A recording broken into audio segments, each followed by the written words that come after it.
मेरा नाम अर्जुन है और आज मैं आपको एक ऐसी कहानी सुनाने जा रहा हूं जो इतनी खौफनाक है कि आज तक जो लोग इससे सुनते हैं वो रात को अकेले सोने से डरते हैं। ये कहानी है एक पुराने होटल की। एक ऐसा होटल जहां रूम नंबर 360 में जो भी रुका वो सुबह तक जिंदा नहीं बचा। लोग कहते हैं कि वहां कोई चीज रहती है जो इंसान नहीं है।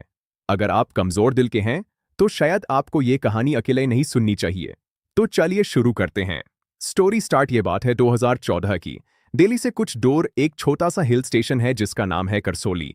ये जगह बहुत खूबसूरत है, लेकिन यहाँ एक ऐसा होटल भी है जिसके बारे में लोग आज तक बात करने से डरते हैं। उस होटल का नाम है होटल सैफायर क्राउन। आज से कुछ साल पहले तक ये होटल बहुत मशहूर था। टूरिस्ट्स, कपल्स, ट्रैवलर्स सब यहाँ रुकते थे। लेकिन फिर एक दिन कुछ ऐसा हुआ जिसने सब कुछ बदल दिया। होटल के थर्ड फ्लोर पर एक रूम था, रूम नंबर 307, और यहीं से सब शुरू हुआ। फर्स्ट इंसिडेंट, एक रात एक बिजनेसमैन उस होटल में रुकने आया। उसका नाम था रोहित मेहरा। वो काम के सिलसिले में करसोली आया था। होटल ऑलमोस्ट फुल था, सिर्फ एक रूम खाली था, रूम नंबर 307। रिसेप्शनिस्ट ने पहले उसे मना किया। उसने कहा, सर अगर आप चाहें तो हम दूसरे होटल में अरेंजमेंट करवा देते हैं। रोहित ने पूछा, क्यों, इस रूम में क्या प्रॉब्लम है? रिसेप्शनिस्ट थोड़ा घबरा गया और बोला, कुछ नहीं सर, बस मेंटेनेंस चल रही थी। रोहित हंस पड़ा। उसने कहा, मुझे बस सोने के लिए रूम चाहिए, कोई प्रॉब्लम नहीं। और वो रूम 307 में चला गया। फर्स्ट नाइट रात के करीब 2 बजे रोहित की आंख खुली। उसे लगा जैसे रूम के अंदर कोई चल रहा हो। फुटस्टेप्स, धीरे धीरे, जैसे कोई बेड के पास घूम रहा हो। उसने आंखें खोली, रूम में कोई नहीं था। वो वापस सो गया। कुछ देर बाद उसे महसूस हुआ जैसे कोई उसके बेड के नीचे सांस ले रहा हो, हल्का सा। रोहित का दिल तेज धड़कने लगा।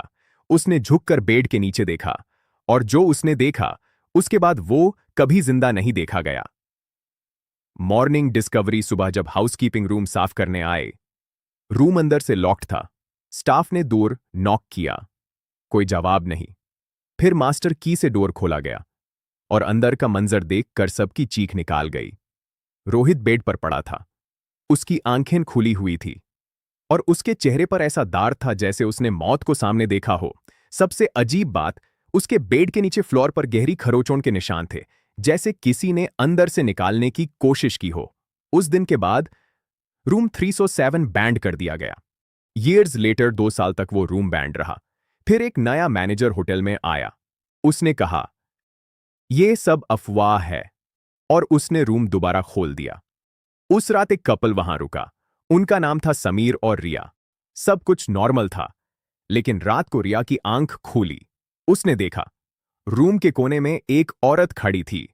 उसके बाल चेहरे पर थे और वो धीरे धीरे हिल रही थी। रिया ने समय को जगाया। समय ने लिफ्ट ऑन की। वहां कोई नहीं था। समय बोला, तुमने ड्रीम देखा है? लेकिन रिया ने कहा, वो यहीं थी तो मुझे देख रही थी। समय ने बात इग्नोर कर दी। लेकिन रात के कुछ देर बाद रूम के बाथरूम का टैप खुद खुल गया। फिर मिरर पर धीरे धीरे एक लफ्ज लिखा हुआ दिखने लगा। Get out. रिया चिल्लाने लगी। दोनों तुरंत रूम छोड़कर भाग गए। The truth NEFT Dai manager ने ओल्ड रिकॉर्ड्स चेक किए, और जो सच सामने आया वह और भी ज्यादा डरा देने वाला था। 20 साल पहले इसी रूम में एक औरत रहती थी। उसका नाम था मेरा। वह होटल में रिसेप्शनिस्ट थी। एक रात उसका फियांस उससे मिलने आया। दोनों में झगड़ा हुआ, और गुस्से में उस आदमी ने मेरा को रूम 307 में मार दिया। उसकी लाश बेड के नीचे छुपा दी। 3 दिन बाद जब स्मेल आई तब पुलिस को पता चला। उसके बाद से रूम में अजीब चीजें होने लगी। लोग कहते हैं ने मीरा की रूह अब भी उस रूम में फंसी हुई है और वो किसी को भी वहां जिंदा नहीं रहने देती। फाइनल इंसिडेंट 2019 में कुछ यूट्यूबर्स ने डिसाइड किया कि वो उस रूम में ओवरनाइट चैलेंज करेंगे। 3 लोग थे, कैमरा ऑन था, सब रिकॉर्ड हो रहा था। रात के कुछ देर बाद कैमरा ने रिकॉर्ड किया कि बेड धीरे धीरे हिल रहा है। फिर एक आवाज आए, एक औरत की आवाज, बहुत धीमी, मत रुको यहां। फिर अचानक कैमरा ग्राउंड पर गिर गया और रिकॉर्डिंग बैंड हो गई। सुबह जब स्टाफ रूम में गया, तीनों यूट्यूबर्स रूम के बाहर बेहोश पड़े थे। उनमें से एक ने होश में आने के बाद सिर्फ एक बात कही, बेड के नीचे कोई था। एंडिंग आज भी होटल सफायर क्राउन खड़ा है, लेकिन 3rd फ्लोर का रूम 307 हमेशा के लिए बैंड कर दिया गया है। कहते हैं अगर रात को होटल के कॉरिडोर से गुजरो तो कभी कभी रूम 307 के अंदर से किसी औरत के रोने की आवाज आती है और कभी कभी बेड के नीचे से किसी के सांस लेने की आवाज। आउटरो तो दोस्तों, अगर आप कभी करसोली जाओ और कोई आपसे कहे कि रूम 307 में रुक जाओ, तो एक बार जरूर सोच लेना, क्यों कि हो सकता है सुबह होने तक आप वहां से जिंदा वापस ना आ सको। अगर आपको ये कहानी पसंद आई हो तो वीडियो को लाइक जरूर करें और चैनल को सब्सक्राइब करें।